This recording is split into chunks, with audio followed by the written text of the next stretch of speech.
지금과 같은 이 조합 설계는 어떤 분들이 참고하시면 도움이 될까요? 고혈압이나 당뇨 같은 이제 만성 질환자 네네. 분들하고 이제 도수 치료나 물리 치료를 계속 받으신 이런 분들은 이쪽 설계, 이런 설계로 진행하시면 오히려 크게 도움이 되시지 않을까라고 생각이 됩니다.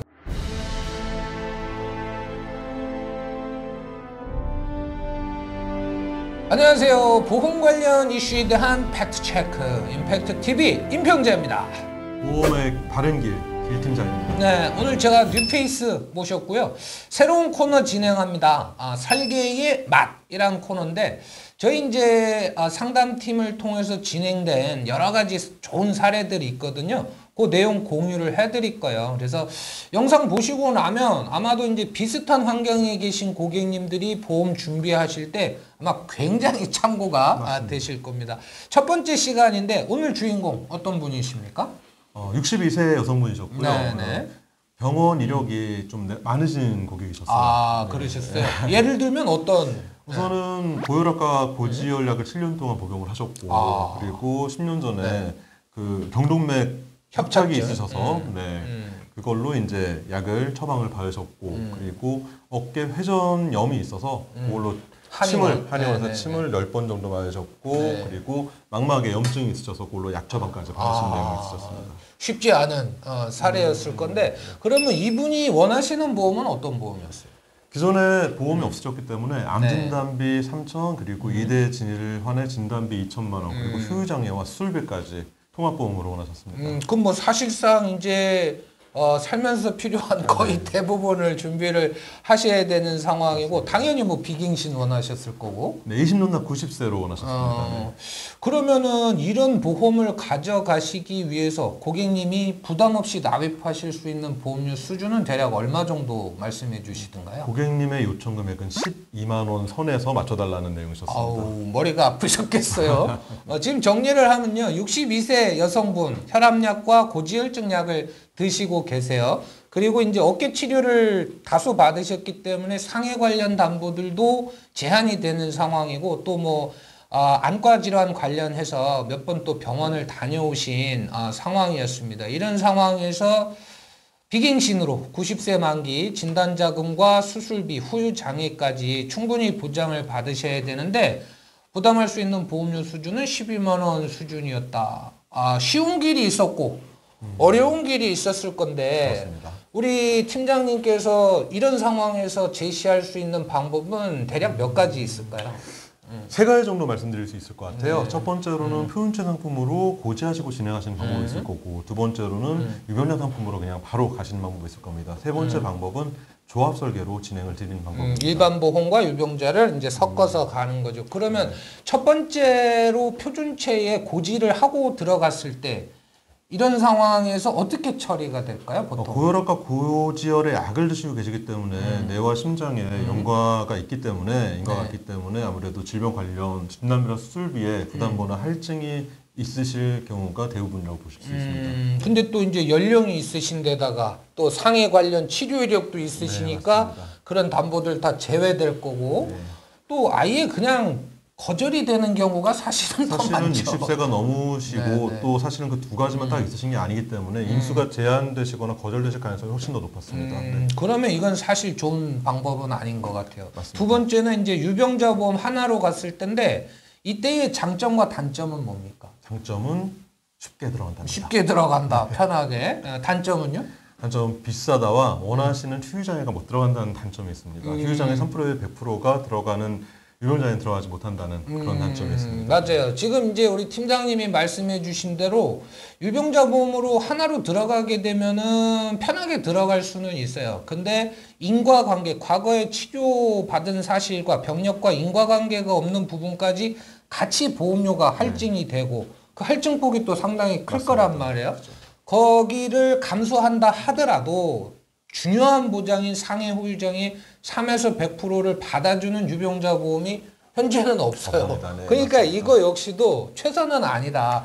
자, 그러면 이제 세 번째 방법이 궁금해집니다. 세 번째 방법은 뭔가요? 세 번째 방법은 네. 과거의 치료 이력으로 고려해서 조합 설계로 진행한 방법이었습니다. 조합 설계라 하면 이제 하나의 상품에 다 담는 게 아니고 그렇습니다. 몇 개의 상품으로 나눠서 제시를 해드리는 건데, 근데 이런 경우에는 사실 고객님들이 야, 이거 누구를 위해서 계약을 나누는 거야? 이렇게 불편해 하시는 경우도 맞습니다. 많잖아요. 근데 실제로 설계를 해보신 팀장님이 보시기에는 조합 설계를 했을 때 어떻던가요, 보니까? 우선은 고객님들이 회사를 나누는 것 자체에 대해서 오해를 하시지만 실제로는 이 조합 설계는 과거 치료 이력에 맞춰서 가장 맞는 담보를 하기 때문에 여러 회사를 저희가 설계를 하고 심사를 보고 또 그 조정을 해야 되기 때문에 저희로서는 더 어려운 길이라고 말씀드릴 수 있습니다. 어렵지만은 고객님한테 고객님께 훨씬 더 유리한 훨씬 더 거죠. 유리하잖아요. 맞습니다. 그죠?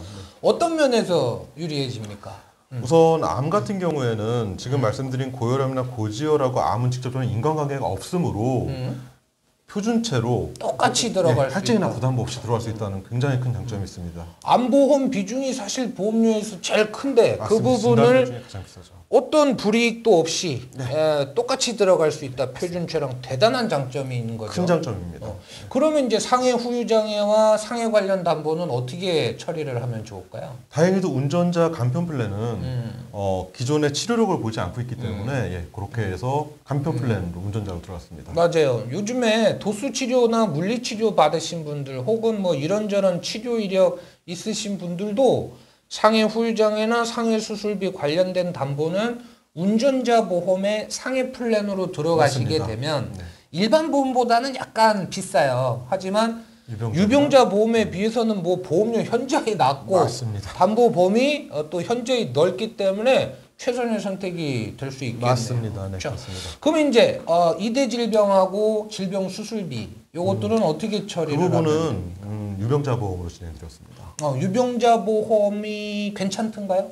유병자 보험 같은 경우에는 기존의 유병자 보험이 아니라 근래 이제 335나 325 같은 경우에는 중할증으로 진행이 네. 되기 때문에 네. 예전보다 훨씬 저렴합니다. 그런데 무엇보다 중요한 건 예전보다 60세가 넘으신 경우는 특히 담보가 더 많이 들어가면서도 표준체로 할증이나 부담보보다는 훨씬 더 저렴하게 진행이 오히려 가능합니다. 333 보험이나 335 보험이 등장하기 전에는 당연히 일반 보험의 할증으로 들어가는 게 혈압약 드시는 분들한테는 더 경제적이었어요. 근데 아까 말씀드린 이 보험들이 등장하고 난 이후에는 비교를 해보면 유병자로 들어가는 게 훨씬 더 한도나 네. 금액, 보험료 면에서 훨씬 더 경쟁력이 60세 있었어요. 이후는 확연하게 오히려 더 유병자로 가시는 경우가 좀 많이 있습니다. 경향입니다. 네. 오케이. 정말 고생 많이 하셨는데 그래서 결론은 지금 이 고객님은 어떤 보장을 갖고 가시는 거죠? 우선 암은 표준체로 진행하셔서 뺐고, 건강체로 진행하셨고요. 그리고 3천만 원 들어간 거고요. 3천만 원 네. 들어갔습니다. 그리고 2대 진단비 2천만 원이 네. 이제 유병자 보험으로 들어가셨고 네. 수술비까지 포함해서 들어가셨습니다. 네. 그리고 상해 후유를 포함해서 일반 골절 그리고 상해 관련한 담보들이 운전자로 진행이 되셨습니다. 원하시는 담보들 다 갖고 가게 들어갔습니다. 되셨는데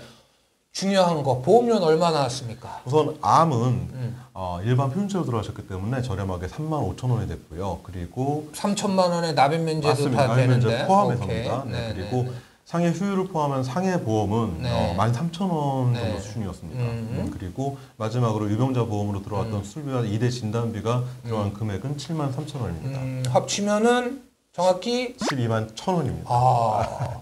12만 1,000원으로 부담보 없이 그러면 뭐 대부분 비갱신이었나요? 갱신은 없었나요? 전체 담보는 대부분의 담보는 비갱신이었으나 네. 지금 일상 배상 책임과 그리고 표적항암 치료제 이 두 가지만 갱신으로 들어갔습니다. 뭐 그건 뭐 선택의 여지가 없이 네, 가는 맞습니다. 거니까. 자, 이 제안서를 받아 보신 우리 고객님의 반응이 궁금한데 어떠셨어요? 고객님 같은 경우에 이걸 처음 받아보신 건 아닌 것 같아요. 그래서 딱 보자마자 굉장히 흡족해 하시면서 네. 바로 청약 진행까지 바로 진행되셨습니다. 네. 아마도 우리 고객님께서 보험을 전혀 모르시는 분이었으면 우리 길 팀장님이 어떤 노력을 하셨는지 체감을 못 하셨을 수도 있어요. 하지만 고민을 많이 하신 분이었을수록 이 설계의 가치를 인정해 주셨을 겁니다. 자, 아무튼 정말 고생 많으셨고 그러면 지금과 같은 이 조합 설계는 어떤 분들이 참고하시면 도움이 될까요? 고혈압이나 당뇨 같은 이제 만성 질환자 네네. 분들하고 이제 도수 치료나 물리 치료를 계속 받으신 이런 분들은 이쪽 설계로 이런 설계로 진행하시면 오히려 크게 도움이 되시지 않을까라고 생각이 됩니다. 뭐 둘 다 갖고 계신 분이라면 말할 것도 없을 것이고. 물론입니다. 자, 오늘은요 제가 62세 여성분 혈압약, 고지혈증약 같이 복용하시고 상해 관련 치료 이력 있으시고 기타 몇 가지 치료 이력 있으신 여성분의 아주 신박한 보험 가입 사례 공유했습니다. 임팩트 TV 임평재였습니다. 감사합니다. 감사합니다. 계약 체결 전 상품 설명서 및 약관을 자세히 읽어보시길 바랍니다. 임평재는 해당 상품에 대해 충분히 설명할 의무가 있으며 가입자는 가입에 앞서 이에 대한 충분한 설명을 받으시길 바랍니다. 임평재는 다수의 보험사와 계약 체결 및 중개하는 보험 설계사이고 보험회사로부터 계약 체결권을 부여받지 아니하였습니다. 상기 내용은 모집 종사자 개인의 의견이며 계약 체결에 따른 이익 또는 손실은 보험 계약자 및 피보험자에게 귀속됩니다. 기존 보험 계약을 해지하고 새로운 보험 계약 체결 시 보험 인수가 거절되거나 보험료가 인상되는 등 보장 내용이 달라질 수 있습니다. 본 광고는 손해보험 및 생명보험 광고 심의 기준을 준수하였으며 유효기간은 심의일로부터 1년입니다.